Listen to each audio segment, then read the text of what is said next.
करें, हम इसकी भी आराधना करें, हम उसकी भी आराधना करें, तो ये नहीं चलने वाला है। भक्ति करनी है तो एक की करो। कृष्ण भगवान ने भी यही कहा है अर्जुन से, हे अर्जुन, मुझ एक परमेश्वर में विश्वास करो तो मैं तुम्हारे सुख और दुख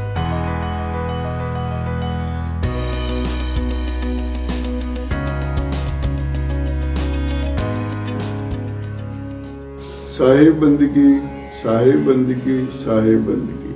भक्तों, आज हम बीजक की एक बहुत ही प्रसिद्ध साखी जो मानव जीवन पर आधारित है, जीव और परमात्मा दोनों के साथ इसकी तुलना की गई है। परमात्मा का जीव से क्या संबंध है, ये मैं आपको इस साखी के माध्यम से बताना चाहता हूँ। साखी है, अशून्य तखत अड़ी आसना, पिंड झरो के नूर, जाके दिल में हो बसो सेना लिए हुजूर, सेना लिए हुजूर। ये शब्द आपको ऐसा लगेगा कि हम कोई लड़ाई लड़ने जा रहे हैं, ऐसा नहीं है। हमारे गुरु महाराज की सेना अलग है और लड़ाई की सेना अलग है। तो मैं आपको चलिए इस साखी के बारे में बताना चाहता हूँ। मनुष्य के हृदय में एक सिंहासन है, उस सिंहासन पर एक आसन बिछा हुआ है, उस आसन पर ये जीव तत्व विराजमान है।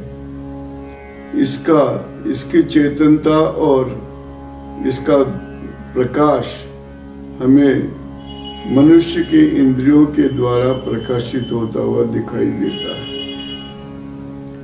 परमात्मा जब जीव से साक्षात्कार कर लेता है तब वो स्वयं आकर के वहाँ बस जाता है, और जब वो परमात्मा बस जाता है तो परमात्मा के साथ उसकी सेना भी यहाँ पर आ जाती है। सेना में कौन है? देखिए, रिद्धि, सिद्धि, त्याग, धर्म, वैराग्य, सद्विचार, ऐसे बहुत सारे गुण सेना के अंदर शामिल हैं जो परमात्मा के साथ साथ स्वयं यहाँ आ जाते हैं। मैं एक बात और कहना चाहूँगा आपसे कि इस दिल में जो ज्ञान का एक दर्पण है, वो दर्पण इस दिल में गुरु महाराज ने लगा रखा है। उस दर्पण में हम अपना चेहरा, वास्तविक चेहरा नहीं देख पाते हैं, क्योंकि हमारे पास बाह्य चक्षु हैं। मन के चक्षु के द्वारा ही हम उस चेहरे को देख सकते हैं, और वो जब सद्गुरु की कृपा हो जाए तब हम अपने मन की आंखों से हमारा वास्तविक चेहरा कैसा है ये हम देख सकते हैं। सद्गुरु गुरु महाराज कहते हैं कि ये ईश्वर, ये परमात्मा जब दिल से संबंध रखता है तो इसके साथ इसकी देवीय शक्तियां भी स्वयं उदय होकर के गुरु महाराज के साथ आ जाती है। संत कबीर कहते हैं, इस दिल में एक ज्ञान का दर्पण है, वो दर्पण हमें तब दिखाई देता है जब हम अपने मन का दोहरापन दूर कर लेते हैं। यह सवाल ये उठता है कि हम कैसे देखेंगे दर्पण को?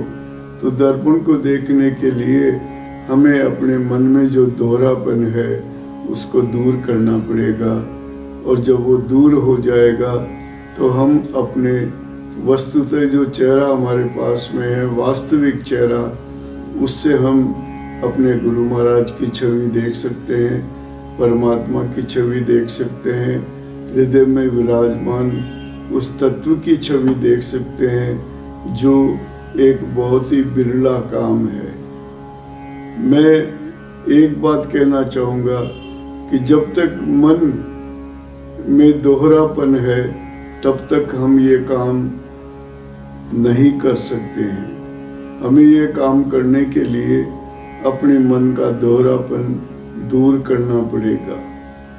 दोहरापन से मतलब ये है कि हम इधर भी जाएं उधर भी जाएं, हम इसकी भी पूजा करें हम उसकी भी पूजा करें, हम इसका भी गुणगान करें हम उसका भी गुणगान करें, हम इसकी भी आराधना करें हम उसकी भी आराधना करें, तो ये नहीं चलने वाला है। हमको आराधना करनी है, गुणगान करना है, प्रशंसा करनी है, भक्ति करनी है, तो एक ही करनी पड़ेगी। एक ही साधे सब सधे, सब साधे सब जाए। गुरु महाराज कहते हैं देखो, भक्ति करनी है तो एक की करो। सबको साधने से कोई भी आपकी तरफ हाथ नहीं बढ़ाएगा।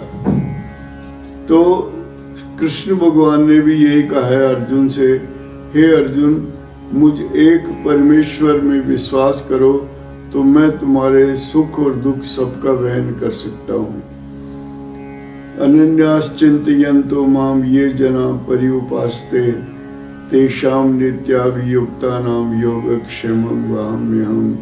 ये गीता का श्लोक इसी बात का अर्थ बताता है। तुलसीदास जी ने भी कहा, मुझे वो आदमी अच्छा लगता है जिसके अंदर छल कपट स्वार्थ ये नहीं होने चाहिए। वो एक ही ईश्वर की उपासना करने वाला हो, तभी जाकर के ईश्वर की प्राप्ति होती है। वरना वो जीव अपने कर्म क्षेत्र में बढ़ कर के घूमता रहता है, चारों ओर उसे कहीं भी कोई सहारा नहीं मिलता है। वो अपने कर्म बंधन से, रूढ़िवादिता से इतना ग्रस्त हो जाता है कि उसे फिर वापस अपने 84 के चक्कर में पड़ना पड़ता है। आइए मैं आपको इसके शब्दार्थ बता देता हूँ।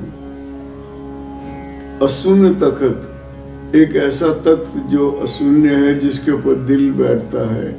अशून्य तख्त अड़ी आसना, एक सिंहासन उसके ऊपर अड़ी करके बिछाया गया है। अशून्य तख्त अड़ी आसना पिंड यानी शरीर, झरोके यानी खिड़की या कोई झरोका, पिंड झरोके नूर का मतलब प्रकाश होता है।